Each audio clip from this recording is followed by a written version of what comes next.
శ్రీమాత్రే నమః. శివాయ గురవే నమః. నమస్కారం అండి అందరికీ. అమ్మ దయతో అందరూ బాగుండాలని మనస్ఫూర్తిగా కోరుకుంటూ, ఈరోజు మనము ఒక పరిమళ భరితమైన నామం గురించి తెలుసుకోబోతున్నాము. అమ్మవారి రూప వర్ణనలో అమ్మవారి కేశాలు అంటే జుట్టు గురించి చెప్పే అద్భుతమైన నామం ఇది. కేవలం పూల పేర్లు మాత్రమే అనుకుంటే పొరపాటే. దీని వెనుక మానసిక ప్రశాంతతకు సంబంధించిన సైన్స్ కూడా ఉంది. ఆ నామమే చంపకాశోక పున్నాగ సౌగంధికల సత్కచ. ఈ నామాన్ని ఎలా పలకాలి, ఈ నామం వల్ల కలిగే లాభాలేమిటి అన్నీ కూడా ఈ వీడియోలో వివరంగా తెలుసుకుందాము. వీడియోని ఎక్కడా కూడా స్కిప్ చేయకుండా పూర్తిగా చూడండి. కొత్తగా చూసేవాళ్ళు మన ఛానల్ని సబ్స్క్రైబ్ చేసుకోండి. మీ అభిప్రాయాన్ని కింద కామెంట్ చేయండి, లైక్ చేయండి, ఇంకో నలుగురికి షేర్ చేయండి. అందరూ కూడా శ్రీమాత్రే నమః అని కామెంట్ చేయండి. అమ్మ దయతో అందరూ కూడా బాగుండాలని మనస్ఫూర్తిగా కోరుకుందాము. ముందుగా శ్లోకంలో చంపకాశోక పున్నాగ సౌగంధికల సత్కచ, ఇది 16 అక్షరాల నామం అన్నమాట. అదే మనకి నామావళిలో వచ్చేసరికి శ్రీ కానీ ఓం కానీ చేర్చి శ్రీ చంపకాశోక పున్నాగ సౌగంధికల సత్కచాయై నమః అనేసి చెప్పాలన్నమాట. చివరన యై అనేది స్పష్టంగా పలకాలి. ఇది 16 అక్షరాల నామం కదా, ఎక్కడ కూడా విడతీయకూడదు. పూర్తి నామాన్ని ఒకేసారి పలకాలి. అంటే 16 అక్షరాల నామాన్ని పలకడానికి కొంతమంది ఇబ్బంది పడుతూ ఉంటారు. అలాంటి వారి కోసము ఈ నామాన్ని నేర్చుకోవడానికి మాత్రమే 4 భాగాలుగా విడదీసి నేర్చుకుంటే తప్పులు రావు.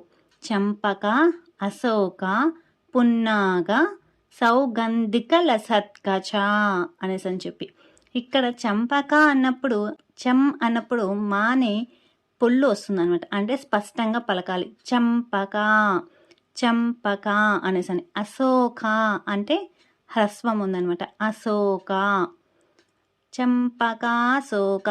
కా అన్నప్పుడు మనకి మొత్తం ఇది విడదీసి మాత్రమే చెప్తున్నాం కాబట్టి చంపక, అశోక, పున్నాగ, సౌగంధిక లసత్కచ అనేసని వస్తుంది.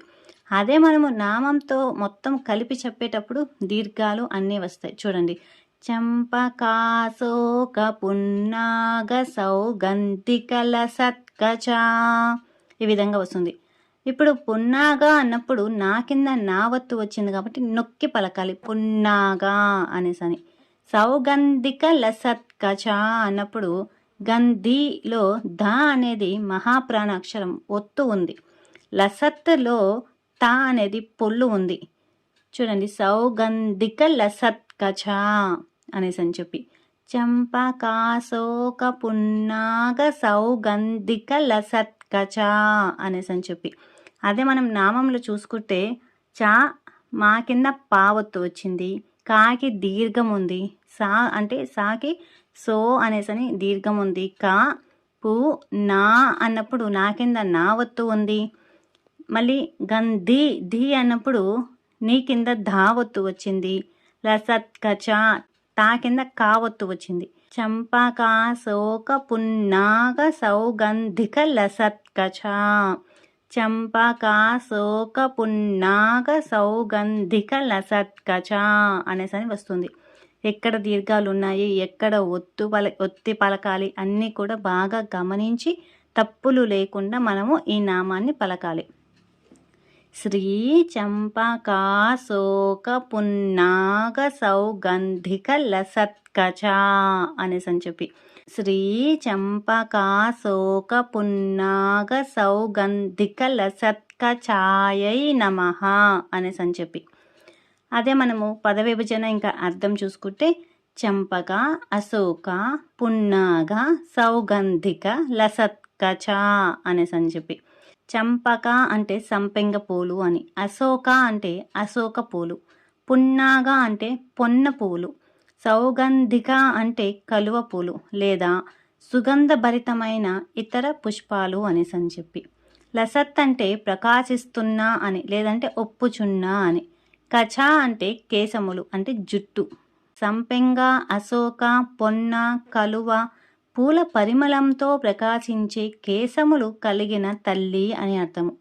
ఇప్పుడు ఈ ఒక్కొక్క పువ్వు యొక్క అర్థం చూద్దాము. చంపక అంటే దీనికి సుగంధం ఎక్కువ, కానీ తుమ్మెదలు దీని దరిదాపుల్లోకి కూడా రావు. అంటే ఇది వైరాగ్యం లేదా పవిత్రతకు సంకేతం అన్నమాట. మన ఆలోచనలు కూడా లోకంలో ఉంటూనే ప్రాపంచిక కోరికలనే తుమ్మెదలకు చిక్కకుండా పవిత్రంగా ఉండాలని దీని అర్థము. అశోక అంటే శోకం లేనిది అని అర్థం. అమ్మవారి కేశాలలో ఈ పూలు ఉన్నాయంటే ఆమెను ఆశ్రయించిన వారికి శోకము అంటే దుఃఖం ఉండదు అని సంకేతము. పున్నాగా ఇది పురుషతత్వాన్ని లేదా మొండి ధైర్యాన్ని సూచిస్తుంది. సాధకుడికి జ్ఞాన మార్గములో ఉండవలసిన స్థిరత్వానికి ఇది సంకేతము. సౌగంధిక అంటే కలువ లేదా ఇతర సుగంధ పూలు రాత్రిపూట వికసించి సుగంధాన్ని వెదజల్లుతాయన్నమాట. ఇవి మనసులోని తమస్సు అంటే చీకటిని అజ్ఞానాన్ని తొలగిపోయి జ్ఞాన పరిమళం వెదజల్లాలని సూచిస్తుంది. అదే ఇప్పుడు మనము స్థూల అర్థం చూసుకుంటే అమ్మవారి జుట్టు చాలా నల్లగా ఒత్తుగా ఉండి ఈ 4 రకాల దివ్య పుష్పాలతో అలంకరించబడి అద్భుతమైన సుగంధాన్ని వెదజల్లుతుందన్నమాట. ఇంకా సూక్ష్మ అర్థం చూసుకుంటే సుగంధం అనేది మన ఘ్రాణ శక్తికి సంబంధించినది. ఇది మనలోని సాత్విక గుణాలను మేల్కొల్పుతుంది. అంతరార్థం చూసుకుంటే కేశములు అనేవి అజ్ఞానానికి లేదా మాయకు సంకేతము. అమ్మవారు తన మాయను కూడా ఈ జ్ఞాన పుష్పాలతో పవిత్రం చేస్తుందని భావము. ఇంకా ఈ నామము యోగశాస్త్రం ప్రకారం చూసుకుంటే కేశాలు ఉండే శిరోజాలు భాగము సహస్ర చక్రం దగ్గర ఉంటుంది. ఈ నామాన్ని జపించినప్పుడు సహస్రార చక్రం వద్ద ఒక రకమైన చల్లదనము ప్రశాంతత ఏర్పడుతుంది. ఈ పుష్పాలు మనలోని 5 జ్ఞానేంద్రియాలను నియంత్రించి మనసును అంతర్ముఖం చేస్తాయి అన్నమాట.